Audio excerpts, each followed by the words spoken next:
Haryana BJP के प्रदेश अध्यक्ष नायब सैनी आज भिवानी पहुंचे थे। भिवानी में कार्यकर्ताओं से उनके द्वारा संवाद किया गया और लगातार जो है स्वागत समारोह देखे गए, स्वागत कार्यक्रम देखे गए थे। कितनी उत्सुकता, कितनी जिज्ञासा थी आज कार्यकर्ताओं में? क्या देखिए, लोगों का जोश आपके सामने है। आप मेरे ख्याल से बीच में आपने कवर किया होगा।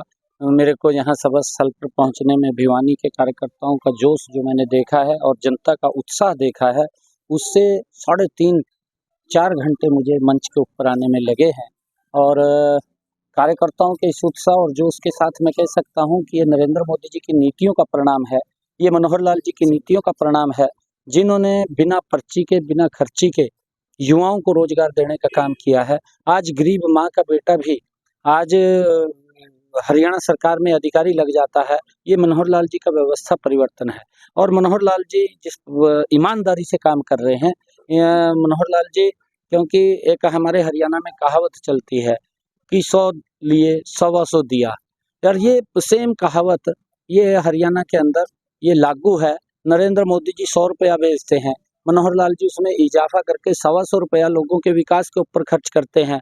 उस गरीब के चेहरे के ऊपर मुस्कान आए उसके मकान के लिए खर्च करते हैं, उसके घर के अंदर स्वच्छ जल आए उसके लिए खर्च करते हैं, उसके घर के अंदर बिजली जाए उसके लिए खर्च करते हैं। लगातार मनोहर लाल जी ने जो व्यवस्था परिवर्तन का काम किया और लोगों को सुविधाएं पहुंचाई हैं, उसकी चर्चा आम व्यक्ति कर रहा है। और जब आम व्यक्ति इस बात की चर्चा करता है तो 2024 के अंदर डबल इंजन की सरकार बड़े मैंडेट से बनने जा रही है। नायब सैनी की जिस दिन ताजपोशी हुई थी बतौर प्रदेश अध्यक्ष, उस दिन आम आदमी पार्टी के नेता जो है दिल्ली के मुख्यमंत्री अरविंद केजरीवाल का बयान आया था रोहतक से कि बीजेपी गैर जाट की राजनीति करती है, कांग्रेस जाट की राजनीति करती है, हम सबको साथ लेकर चलेंगे। कितना इत्तेफाक रखते हैं इस तरह के बयान? देखिए, केजरीवाल साहब एक बहुत बड़े मैं कहूँगा कि ऐसे व्यक्ति हैं कि जो एक अगर कहावत मैं उसके अंदर कहूँ, कहावत है कि ये भी हमारे बुजुर्ग हैं, जो बुजुर्ग कोई कहावत जब बोलते हैं वो तंत निकाल करके बोलते हैं जी।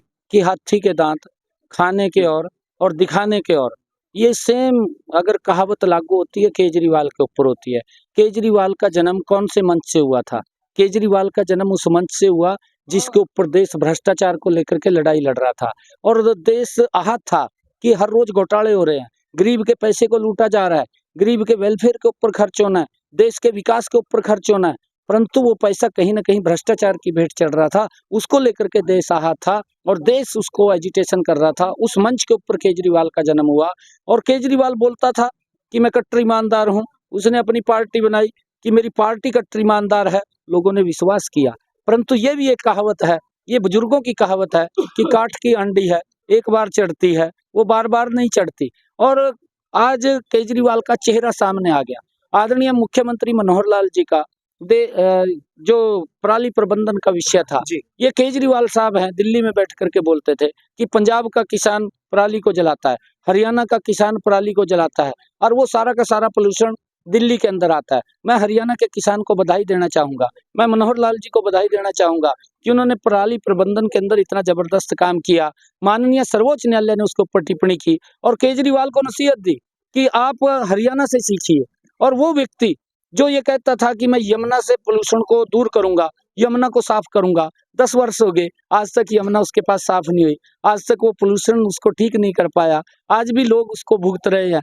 परंतु मैंने कहा है कि ये काठ की हांडी है, एक बार चढ़ती है। झूठ बोल करके तो ये इधर उधर की बात कर लेते हैं, परंतु जो कट्टर ईमानदार की बात करते थे वो कांग्रेस से भी 4 कदम के आगे भ्रष्टाचार के अंदर निकले हैं। उनके मंत्री जेल के अंदर हैं, उनके उप मुख्यमंत्री जेल के अंदर हैं, उनके सांसद भ्रष्टाचार के मामले में जेल के अंदर हैं, उनके विधायक जेल के अंदर हैं। पंजाब के अंदर देखें, पंजाब में भी भ्रष्टाचार में उनके मंत्री जेल के अंदर हैं, उनके विधायक जेल के अंदर है। कई विधायकों की वीडियो आ रही है पैसे मांगते हुए और वो मालूम भी है, भगवंत मान को भी मालूम है, केजरीवाल को भी मालूम है। परंतु जो ये ढंडोरा पीटते हैं कि हम कट्टर ईमानदार हैं, इन्होंने तो आम आदमी को भी अपमानित करने का काम किया। इस प्रकार का जो इन्होंने नाम रखा है, ये नाम नहीं रखना चाहिए था, आम आदमी को भी अपमानित किया है। ओपी धनखड़ के नेतृत्व वाली बीजेपी और नायब सैनी के नेतृत्व वाली बीजेपी, कितना फर्क आएगा? नहीं, धनखड़ जी हमारे वरिष्ठ नेता हैं, हमारे सीनियर लीडर हैं, उनका आशीर्वाद मेरे सर के ऊपर रहा है और अब भी उनका आशीर्वाद रहेगा। उनका आशीर्वाद लेकर के हम हरियाणा प्रदेश के अंदर तीसरी बार मनोहर लाल जी के नेतृत्व के अंदर सरकार बनाएंगे। अच्छा, मुख्य मुकाबला सैनी साहब किससे मानते हैं हरियाणा में? महागठबंधन से मुकाबला होगा या किससे मुकाबला? देखिए, क्योंकि कांग्रेस की दुकान में एक सामान समाप्त हो चुका है जी। और आज कांग्रेस की दुकान खाली हो चुकी है, और अगर दुकान खाली हो चुकी है तो आदमी बौखला जाता है, और बौखला करके, चाहे वो राहुल गांधी है, चाहे कांग्रेस के बड़े नेता हैं, चाहे वो प्रदेश के बड़े नेता हैं, वो कभी तो नरेंद्र मोदी जी के प्रति बहुत ही घटिया टिप्पणियां करते हैं, कभी वो मनोहर लाल जी के प्रति करते हैं। अगर किसी के दुकान में सामान नहीं है तो बौखला जाता है, और बौखला करके इस प्रकार की उल चुलूल बातें करता है, और जब इस प्रकार की बातें करता है तो वो प्रदेश और देश को क्या दिशा देंगे? तो उनका तो सुपड़ा। हरियाणा में 10 लोकसभा सीटों पर कुमारी शैलजा कहती यात्रा निकालेंगी।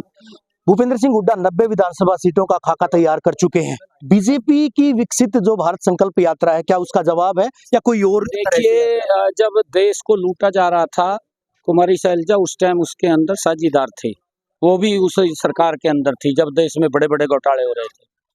तो अभी क्या गठबंधन के साथ चुनाव लड़ेंगे या अकेले चुनाव लड़ेंगे? देखिए, हमारा केंद्रीय नेतृत्व तय करता है, और केंद्रीय नेतृत्व का जो फैसला होगा सिर माथे के ऊपर है। हमने 10 की 10 सीटें जीतनी है। बतौर प्रदेश अध्यक्ष अब मैं कह रहा हूँ, हमारा पार्टी का एक सिस्टम है, पार्टी के अंदर केंद्रीय नेतृत्व फैसला करता है, और उस फैसले को हम स्वीकार करते हैं। ये सभी कार्यकर्ता हमारे उसको आगे बढ़ाने का काम करते हैं। राज्यों के चुनाव में कमल का फूल खिलेगा। पांचों राज्यों में आप देखना, नरेंद्र मोदी जी की नीति है।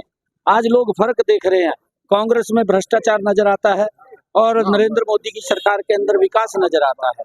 कितने काम हुए, तो उनकी सरकार में भ्रष्टाचार नजर आता है। 5 के 5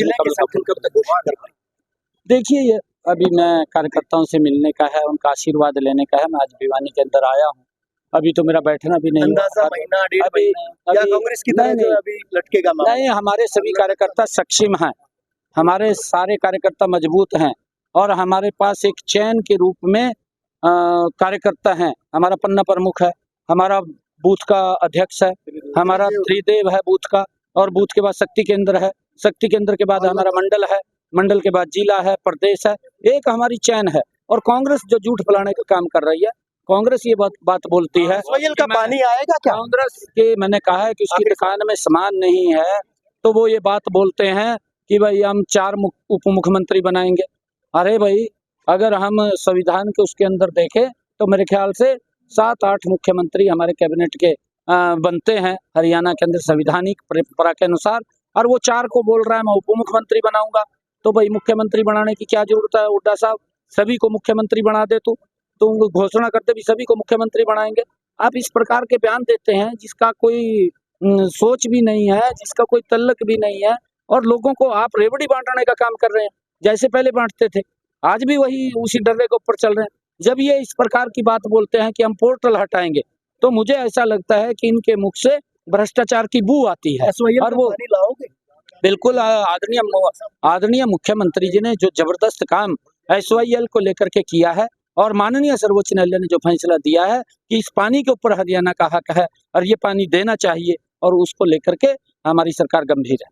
शुक्रिया हमसे बात करने के लिए। बीजेपी के प्रदेश अध्यक्ष नायब सैनी कई सारे मुद्दों पर चर्चा की है, बीजेपी नेतृत्व को लेकर भी बात कही है कि जो धनखड़ के नेतृत्व वाली बीजेपी थी, ठीक उसी तरह से उसको आगे बढ़ाया जाएगा। साथ ही साथ जिला संगठन की घोषणा जो है वो भी आने वाले वक्त में की जाएगी। 5 राज्यों में कमल खिलने का दावा किया गया है। तो दूसरी तरफ अगर बात करें, पूरी तरह से जो है पार्टी की मजबूती के लिए काम किए जाने की बात भी कही गई है। वहीं दूसरी तरफ कांग्रेस पर भी कसीदे कड़े हैं। कहा है कि कांग्रेस जो है गुटबाजी के शिकार है, कांग्रेस भ्रष्टाचार को बढ़ावा देने वाली पार्टी है। ऐसे में हालांकि आरोप प्रत्यारोप तो लगातार लगते रहते हैं, लेकिन चुनाव में किस तरह की परफॉर्मेंस रहेगी, हालांकि 5 राज्यों में बीजेपी के कमल के खिलने की बात उनके द्वारा कही गई। देखना होगा, वक्त बताएगा कि आगे क्या हो पाता है। वीडियो जर्नलिस्ट सुमित अवस्थी के साथ रवि जांगड़ा, इंडिया न्यूज।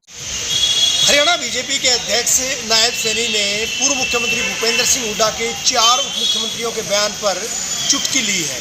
भिवानी पहुंचे नायब सिंह सैनी ने कहा कि भूपेंद्र सिंह हुड्डा 4 उप मुख्यमंत्री बनाए जाने की क्यों बात कह रहे हैं, सभी को मुख्यमंत्री बनाए जाने की बात क्यों नहीं कहते हैं।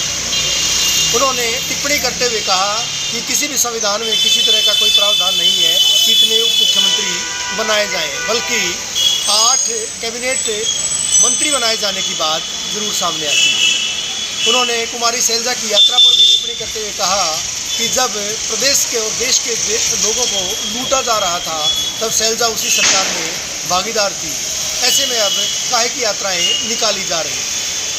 उन्होंने कहा कि कांग्रेस की दुकान एक तरह से बंद हो चुकी है, उसमें कोई माल नहीं है। ऐसे में कांग्रेसी नेता बौखलाकर न केवल देश के प्रधानमंत्री नरेंद्र मोदी बल्कि सूबे के मुख्यमंत्री मनोहर लाल पर अनर्गल बयानबाजी कर रहे हैं। उन्होंने कहा कि SYL का पानी हरियाणा में बीजेपी लेकर आएगी, क्योंकि जिस हिसाब से ज़बरदस्त तरीके से सूबे के मुख्यमंत्री मनोहर लाल के द्वारा वकालत की गई है, उस पर सुप्रीम कोर्ट के द्वारा भी टिप्पणी की गई है। वीडियो जर्नलिस्ट स्मित अवस्थी के साथ रवि जांगरा, इंडिया न्यूज़ हरियाणा।